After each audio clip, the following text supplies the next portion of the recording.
J'espère que tu vas bien et on se retrouve aujourd'hui pour, tu l'as vu dans le titre, te parler de ma panne de lecture. Ma panne de lecture qui a fait que du coup je n'ai plus fait de vidéos pendant quelques semaines, que je n'ai plus posté sur Instagram non plus alors que pourtant j'avais repris un bon rythme et qui a fait aussi que du coup je n'ai pas du tout lu pendant 2 semaines complètes.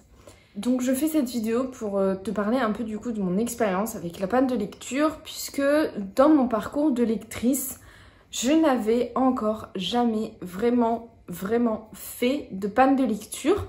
J'ai eu bien sûr des moments où j'ai moins lu qu'à d'autres, mais je n'ai jamais eu cette sensation d'avoir envie de lire et en même temps non, et que aucun livre ne me faisait vraiment envie à ce moment-là, et que même si le livre me faisait envie, je n'arrivais pas à me plonger dedans, je n'arrivais pas à accrocher, je n'arrivais pas à me décider à vraiment plonger dans l'histoire. Ça ne m'était jamais arrivé vraiment ce sentiment-là. J'ai eu des périodes où j'ai très peu lu, notamment quand j'étais en classe prépa, etc.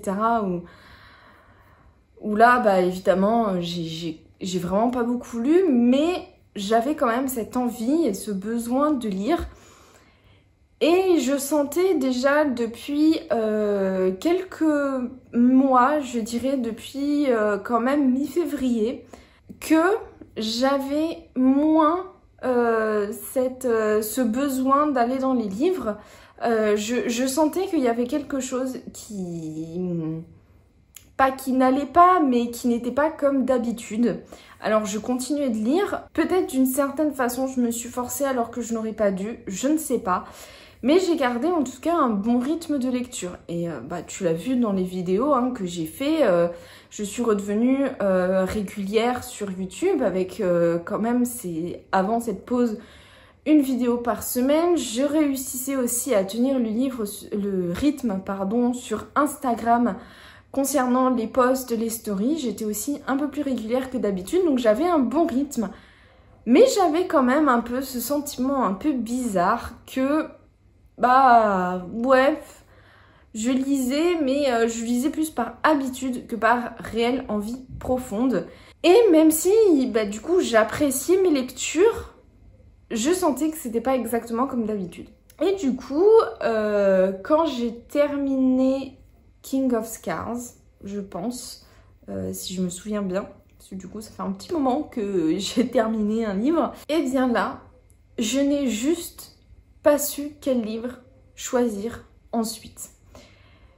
Et je me suis dit, bon, ça m'arrive des fois d'être indécise, ça m'arrive assez régulièrement, parce qu'il y a beaucoup trop de livres qui me font envie, mais là vraiment j'avais envie de découvrir certains livres, mais je n'arrivais pas à me dire ok, je prends celui-là et je commence celui-là. Du coup, j'ai décidé de juste laisser aller, de pas me forcer à choisir un livre et de commencer un livre. J'ai décidé de ne lire aucun livre. Et ça a duré comme ça une semaine. Une semaine sans vraiment aucun livre à lire, aucun livre en cours, aucune envie en fait de choisir une lecture. Même si des fois je me disais tiens, j'aimerais bien là me poser avec un bon bouquin et bouquiner et tout, mais une fois que j'arrivais à ce moment-là, une fois que j'étais devant ma pile à lire, j'avais plus envie et j'avais envie de faire autre chose en fait. J'avais très envie de faire autre chose, de regarder une série, de glandouiller sur TikTok. Vraiment, j'avais, en fait, au final, quand j'avais l'occasion de lire, j'avais pas envie de lire. Et du coup, une semaine est passée comme ça, et finalement, je me suis dit, bon, il faut que je lise quand même, ça me manque, et je vais commencer un bouquin. Alors, j'ai mis longtemps à choisir un livre. J'ai choisi finalement de commencer L'Anomalie de Hervé Letellier, qui a reçu le dernier prix Goncourt. Et sauf que au bout de même pas 10 pages, à peine, je ne pense même pas être arrivée aux 10 pages, j'ai compris que non, ça le faisait pas. Que j'étais pas dans l'histoire et que ce livre allait pas du tout améliorer la situation, peut-être même le contraire. Donc j'ai décidé de suite de l'arrêter. Et en plus, les premières pages ne m'ont pas ultra convaincue non plus. Donc j'ai décidé juste de l'arrêter, de le ranger et de plus me choisir de livres. Quelques jours après, j'ai quand même choisi un livre. J'ai quand même choisi un livre que je n'ai pas commencé. Je le traînais partout dans mon appartement en me disant « Ah, ce soir je le commence » ou « Ah, là tiens j'ai un petit peu de temps, je le commence » et je ne le commençais pas. Je ne le commençais pas, le soir, finalement j'étais fatiguée, j'avais envie de dormir, je ne le commençais pas. Voilà, à chaque fois en fait j'avais une excuse pour ne pas le commencer. Et finalement, un week-end, je me suis dit allez, cette fois je le commence. Je le commence, je me suis installée et j'ai dû passer une heure et demie à le lire. Je l'ai bien entamé du coup, j'ai passé un bon moment, je l'ai refermé. Et il s'est passé quelques jours avant que je le rouvre et que je le lise. Et depuis ce moment, je le lis régulièrement. J'arrive à m'instaurer des moments de lecture. Je n'avance pas très vite. Déjà, il faut dire que, bon, il est un petit peu gros. Il fait 580 pages, 590 pages. Donc, bon, j'ai pas choisi le livre le plus court du monde. Mais en tout cas, ça m'a remis un peu un pied à l'étrier pour reprendre la lecture. Et voilà, depuis, je dirais, depuis... une demi-semaine, une toute petite semaine, j'arrive à lire régulièrement, quasiment tous les jours. Quasiment tous les jours, soit le soir juste avant de m'endormir ou en rentrant du boulot, ou voilà. J'arrive à lire au moins quelques pages et même des fois, je me retrouve à me faire avoir et à continuer ma lecture alors que je suis très fatiguée et que je me lève tôt le lendemain matin. Donc... je pense que je peux dire officiellement que je suis sortie de ma panne de lecture. Cependant, je n'ai pas encore retrouvé le rythme que j'avais avant. Je n'ai pas encore retrouvé vraiment ce goût et cet attrait et cette envie et cette avidité de dévorer des livres. Mais en tout cas, du coup, je vais te présenter vite fait le livre qui m'a un peu sorti, entre guillemets, de ma panne de lecture. Il s'agit de Le Moulin du Loup de Marie-Bernadette Dupuis. Ici, c'est dans des éditions Presse de la Cité. Dont le coffret est juste ici, où il y a le tome 1 du coup, Le Moulin du Loup, et le tome 2 qui s'appelle Le Chemin des Falaises. Marie-Bernadette Dupuis, je t'en ai déjà parlé sur ma chaîne ou au moins sur Instagram. C'est une autrice de saga familiale française que j'aime bien. J'aime bien lire ses histoires, lire sa plume, etc.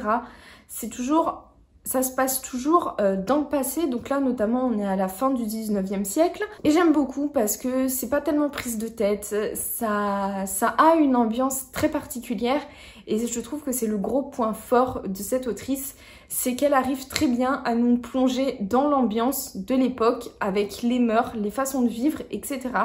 Et c'est vraiment très cool cette partie-là. Pour l'instant j'aime vraiment bien, je trouve que l'héroïne...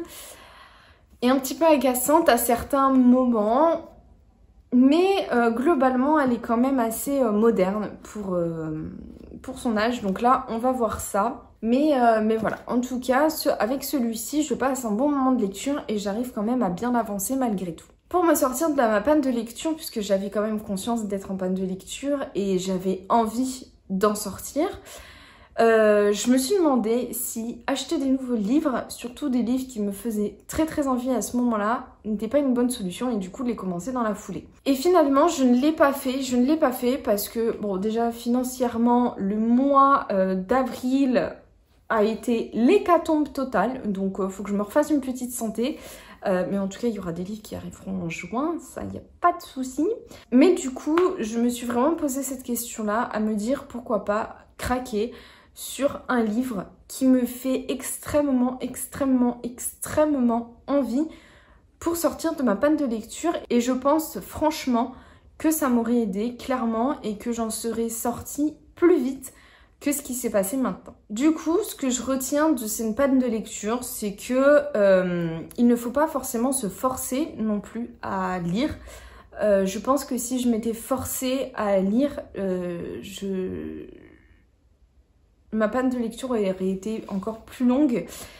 Et j'avais pas envie non plus de sacrifier un livre en me disant que je vais me forcer à lire et que je n'allais pas l'apprécier au niveau qu'il méritait. Donc j'ai décidé de me laisser aller, de lâcher un peu prise au moins pendant une semaine complète pour me laisser le temps de faire autre chose, de faire peut-être des choses qui à ce moment-là m'attiraient plus, me plaisaient plus et de revenir dans la lecture un peu plus tard. Du coup c'est ce que j'ai fait et je pense que en tout cas pour moi c'est une très bonne chose d'avoir fait ça puisque ça m'a permis vraiment de décrocher de la lecture et de pouvoir reprendre un peu plus sereinement du coup la lecture une fois que j'avais assouvi en quelque sorte les à côté. Je pense que ce qui aurait pu être aussi une bonne chose, c'est de lire des romans plus jeunesse ou des BD, des mangas, etc. qui m'auraient permis de lire quelque chose mais quand même de façon beaucoup plus rapide, de façon beaucoup plus légère. Je n'ai pas tenté parce que je n'avais pas envie de faire ça. J'ai vraiment eu une période, une semaine, où je n'avais absolument pas envie de lire quoi que ce soit. Donc je n'ai pas lu. Et quand j'ai eu envie de revenir, j'avais envie d'un bon roman. Donc c'est là-dessus que je me suis penchée. Mais je pense que ça peut être une solution, ou en tout cas pour continuer de lire quelque chose pendant sa panne de lecture, lire une BD, un manga, un roman graphique, c'est peut-être une très bonne chose. En tout cas, la prochaine fois que j'aurai une panne de lecture, j'essaierai de faire la technique de craquer sur un livre qui me fait extrêmement envie à ce moment-là, que j'ai très envie de lire, pour voir si c'est peut-être plus efficace que d'attendre que l'envie revienne. Et donc voilà, c'est déjà la fin, c'est une vidéo plutôt courte, mais j'avais envie de partager avec toi, du coup, ma première expérience de panne de lecture. Je crois que c'est une expérience que tous les lecteurs ont dû faire de façon consciente ou pas pendant leur parcours de lecteur ou de lectrice. Et personnellement, ça ne m'était jamais arrivé jusqu'à maintenant parce que j'avais toujours eu cette envie de lire. Et je dois dire qu'avant d'avoir eu cette panne de lecture, je ne comprenais pas tellement le concept et ce que pouvaient ressentir les gens à ce moment-là.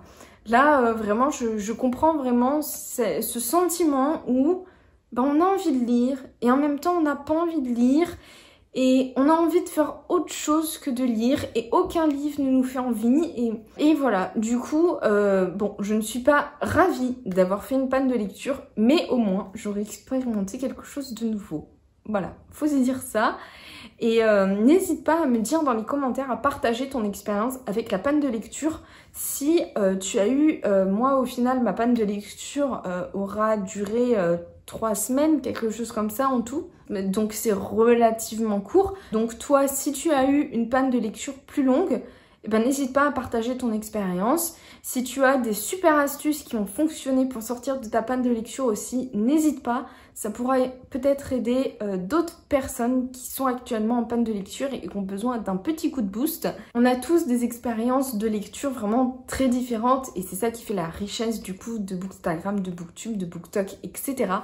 Et donc c'est vraiment cool de pouvoir partager nos trucs et astuces pour se sortir d'une panne de lecture, de partager nos ressentis via la panne de lecture, etc. Donc n'hésite pas à partager tout ça dans les commentaires. On se retrouve bientôt dans une prochaine vidéo du coup qui arrivera peut-être la semaine prochaine, peut-être encore la semaine d'après, je ne sais pas du tout. Je vais revenir petit à petit, que ce soit sur YouTube ou sur Instagram. Et voilà, en tout cas maintenant que l'envie est revenue, j'ai très hâte de lire de nouveaux livres et de découvrir de nouvelles pépites. N'hésite pas à t'abonner à la chaîne si tu as envie de me soutenir, d'aimer la vidéo. Moi je te fais des bisous et je te souhaite de très bonnes lectures.